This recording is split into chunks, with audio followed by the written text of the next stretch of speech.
kapag narinig niya ito dahil maaari lamang niyang maranasan ang gayong mga sensasyon sa pag-iisip ngayon. Sumingit si Pasha, pinaalalahanan silang huwag magbiro ng ganyan. Habang si Phyllis ay naglilingkod sa mga mortal para sa kapakanan ni Takara. Tumango ang grupo, nagtataka kung paano umuusad ang napiling proyekto. Ang isa sa kanila ay nagsabi na kailangan nilang maghintay para sa isa pang 2 o 3 taon. Ang isa pa ay bumulong tungkol sa pagtitiis hanggang sa sumapit ang pulang buwan, pagkatapos ay pagtagpuin ang kanilang wakas ng magkasama, na nakakuha ng mabilis na pagsaway sa pagiging isang pesimista. Ang mga komento ay nagdulot ng tawanan sa grupo. Hinikayat ni Pasha ang lahat na maging maingat, na itinuturo na ang mga bagong demonyong hayop ay maaaring umatake sa kanila mula sa pagbubukas ng kisame anumang oras, na posibleng nakapaligid sa kanila mula sa lahat ng direksyon.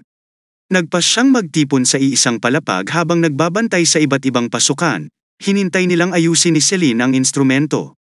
Hindi nagtagal, lumitaw ang isang bagong alon ng mga demonyong hayop at nagpatuloy ang laban. Sa kritikal na sandaling iyon, umalingaw-ngaw sa pandinig ng lahat ang nasasabik na boses ni Celine, habang masayang sinabi niya, kumpleto na ang core calculation. Handa na ang instrumento. Ang isa sa mga galamay na nilalang ay bumaling kay Pasha, hinihiling sa kanya na i-activate ang device habang tinutulungan niyang ipagtanggol ang lugar. Mabilis na umakyat si Pasha sa instrumento, hinawakan ang tuktok nito gamit ang kanyang mga galamay at ikinulong ang kanyang katawan sa paligid nito habang pinakawalan ang kanyang mahiwagang kapangyarihan. Kaagad, dumagsa sa kanya ang mahika at ang balangkas ng mga instrumento ay naglabas ng lalong maliwanag na malamig na liwanag. Isang maputlang asul na alon ng liwanag ang sumabog mula sa kaibuturan at mabilis na kumalat, na umaagos sa buong bulwagan na parang mga alon sa ibabaw ng tubig sa isang kisap mata. Ang mga kalapit na demonyong hayop ay tumigil lahat at pagkatapos ay dahan-daang bumagsak sa lupa. Gumapang si Pasha para tingnan ang mga sugat ng isa. Ang isa sa kanila ay nakahiga sa lupa, ang kanyang katawan ay nababalot ng itim at asul na dugo, nawawala ang isang braso.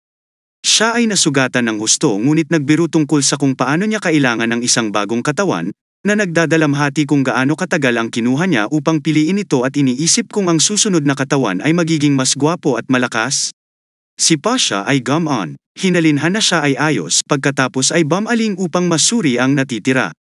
Ang bawat isa ay nagtamo ng iba't ibang antas ng pinsala ngunit walang nakamamatay.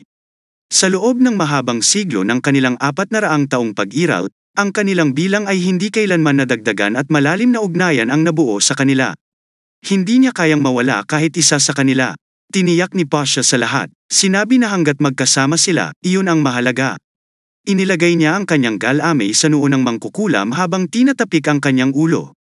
Habang ang isa pang galamay na nilalang ay bumalik mula sa scouting na naguulat na walang agarang malalaking pag-atake.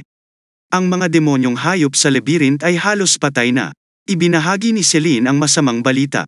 2 bahagi ng instrumento ang nasira, na iniwan ang mga ito ng walang proteksyon sa loob ng 1 linggo. Sinabi ni Pasha na kahit na ang naturang pag-activate ay maaaring masira ang instrumento. Nagtataka kung ano ang mangyayari kung gagamitin ito ng napili. Sumagot si Celine na ang kanilang mga materyales ay ang pinakamahirap na kalidad at hindi matugunan ang mga kinakailangan ng napaka-divine na nilikhang ito. Ang isa sa kanila ay malungkot na nagsabi na ang mga bagay ay magiging mas madali sa Federation, kung saan maaari silang gumamit ng ginto, sliver at mga hiyas ng malaya. Biglang humihip ang instrument, hudyat na nagpadala ng apurahang mensahe si Phyllis. Tinanong ni Pasha ang isang tao na kumpirmahin ang lokasyon ni Phyllis, nalaman na siya ay malamang na nasa loob ng mga hangganan ng Grey Castle. Nang marinig ito, alam ni Pasha na dumating na si Phyllis kung saan kailangan niyang puntahan. Pagkatapos ay pinag-isipan ni Pasha ang mga dahilan, na pinilit na basagin ni Phyllis ang Magic Stone. Maaaring ito ay isang aksidenteng pagkakalantad o nakikita bilang isang kaaway ng bagong henerasyon ng mga mangkukulam. Anuman, ito ay tiyak na hindi magandang balita. Nang tanungin tungkol sa mga susunod na hakbang, nag-isip sandali si Pasha at pagkatapos ay inutusan silang ipagpatuloy ang pag-activate ng instrumento bukas.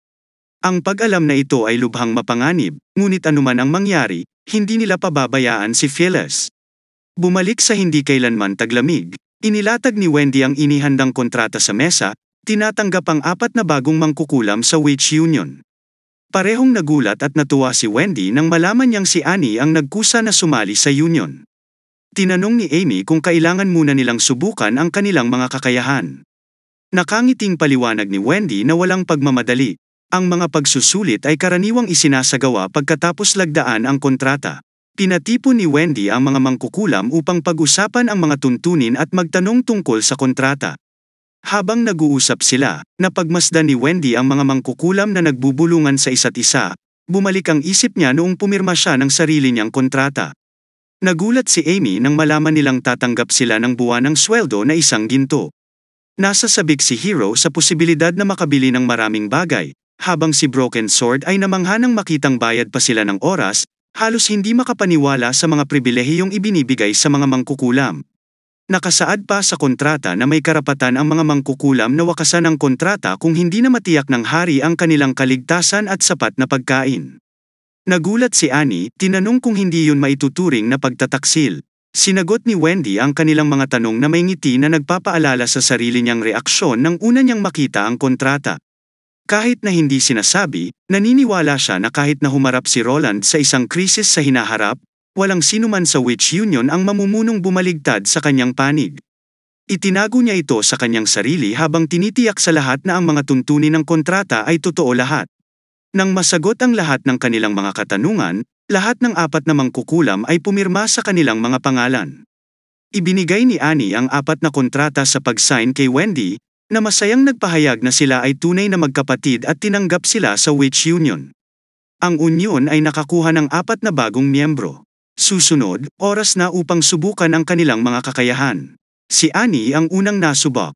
Ang kanyang kakayahan ay bumubuo ng init. Ito ay medyo simple habang hinawakan niya ang mga bagay gamit ang kanyang palad.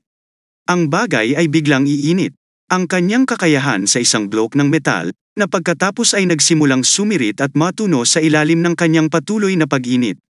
Tuwang-tuwang pumalakpak si Wendy, pinuri ito bilang isang kamangha-manghang kakayahan at tiniyak na malugod na tatanggapin ng industrial ng pabrika ng masineng si Annie. Sa panahon ng pagsubok, tila hindi sigurado si Annie tungkol sa ang silbi ng kanyang kakayahan at walang gaanong tiwala sa kanyang kakayahan. Ngunit ang taos-pusong ekspresyon ni Wendy ay nagudyok sa kanya na magtanong kung ang kanyang kapangyarihan ay kapaki-pakinabang kahit na kailangan niyang iwanan ang kanyang mga kamay sa bagay. Sumang-ayon si Wendy, sinabi na ang kakayahan ni Annie ay maaaring magamit sa maraming lugar at hinulaan na si Annie ay malapit ng maging isang abalang mangkukulam sa union. Sumunod ay si Amy, na ang kakayahan ay self-healing na binanggit noon. Ayaw ni Wendy na subukan ito dahil kakailanganin nitong masaktan si Amy. Ito ay isang bagay na ayaw niyang makita.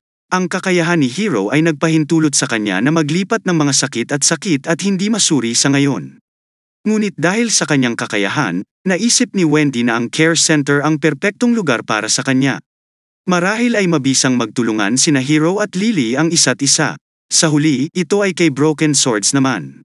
Halatang mukhang kinakabahan siya. Huminga ng malalim si Broken Swords bago ipinakita ang kanyang kapangyarihan.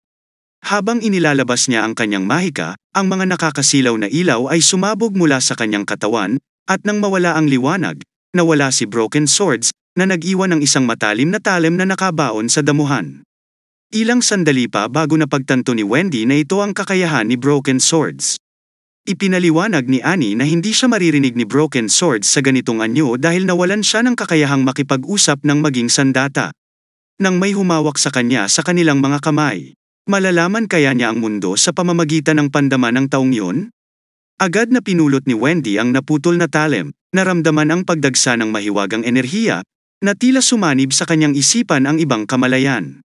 At halos parang naging extension ng katawan niya ang talem. Ipinaliwanag ni Broken Sword na habang hawak siya ni Wendy, lahat ng kapangyarihan niya ay ibinigay at idinagdag na kay Wendy. Bagamat nanghihinayang siyang binanggit na siya ay palaging mahina noong bata at may limitadong lakas at sa pangkalahatan ay talagang mahina, nangangahulugan na hindi siya makapag-alok ng maraming tulong. Kahit pag pinagsama kay Wendy, natagpuan ni Wendy na nakakaintriga ang kakayahan ni Broken Swords at nagtanong kung gaano katagal niya kayang panatilihin ang kanyang anyo ng armas. Ipinaliwanag ni Broken Sword na kaya niyang suportahan ito ng walang katiyakan ng walang madalas na pagbabago.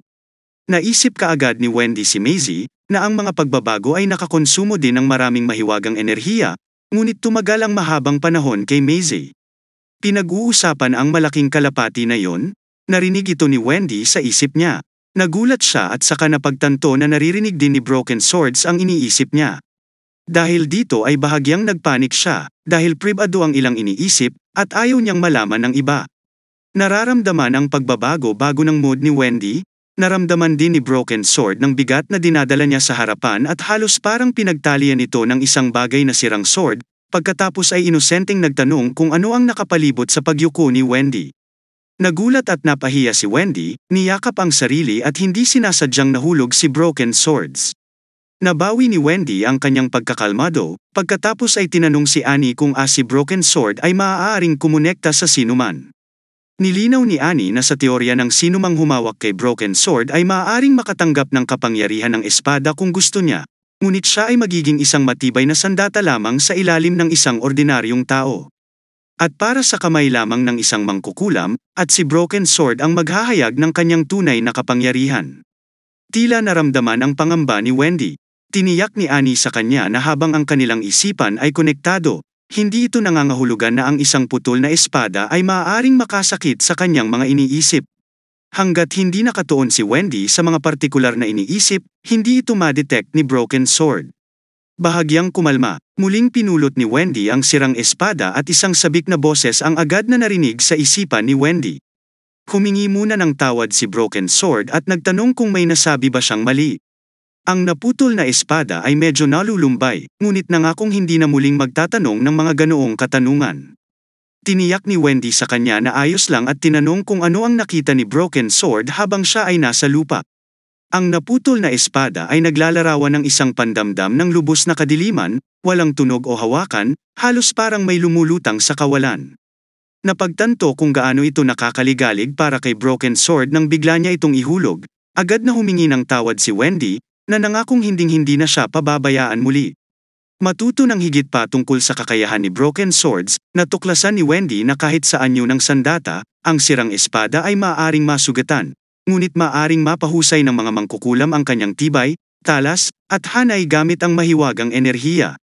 Naglagay ng mahika sa putol na espada, ibinaba ni Wendy ang talem, na nagdulot ng matalim na airstream na naghiwa sa isang sanga sa dalawang. Nagulat ang Broken Sword nang malaman na hangin ang kakayahan ni Wendy at sa isang labanan, na nagsasabi na maaring eduo kay Annie, ang ginawa ni Wendy ay hindi imposible. Biglang naisip ni Wendy si Anna. Iniisip niya kung gaano kalakas kung ilalagay ni Anna ang kanyang mahika sa putol na espada at pagkatapos ay hahampasin ng buong lakas. Sa pag-iisip nito, nagpasya si Wendy na ipaubaya ito kay Roland upang ipagpatuloy ang pagsubok sa kakayahan ni Broken Sword. Sa opisina ni Roland, pumasok si Agatha. Dumating siya upang ipaalam na tumugon ang mga Tikira Witches sa Underground Labyrinth Maze. Ipinahayag ni Celine na handa na ang lahat. Ang hukbo ng hukbong parusa ng Diyos na binubuo ng lahat ng mga mangkukulam, dahan-daang sumulong. Sa unahan, sa ilalim mismo ng instrumento ay nakatayo ang tatlong galame na nilalang. Ang mga mangkukulam sa likod nilang lahat ay mukhang sobrang tensyonado at seryosong nakatayo sa isang hilera. Hindi nila pinunasan ang dugo sa kanilang mga katawan, na may hawak na mga kalasag at espada sa kanilang mga kamay. Sinadya nilang itinambak ang mga bangkay ng mga demonyong halimaw sa magkabilang panig, na lumikha ng isang nakakatakot at malaimpyernong eksena. Naisip ni Pasha kung nakita ito ng mga mortal sa kabilang dulo, tiyak na matatakot sila. Bagamat hindi sigurado kung ano ang nangyayari, ngunit ang pinakamasamang sitwasyon, kung talagang nahuli ng kalaban si Phyllis, mahalagang gumawa ng nakakatakot na eksena para pigilan ang mga maaaring magtangkang saktan si Phyllis. Kailangan nilang ipakita na hindi sila dapat gawing trifle. Tiningnan ni Pasha ang instrumento at inutusan ang pag-activate nito. Kailangan nilang malaman ang sitwasyon ni Phyllis. Habang umaandar ang instrumento, isang malaking screen ang lumitaw sa kanilang harapan, na nagpapakita kay Phyllis na nakangiti, tila nasa kalagitnaan ng pag-uusap.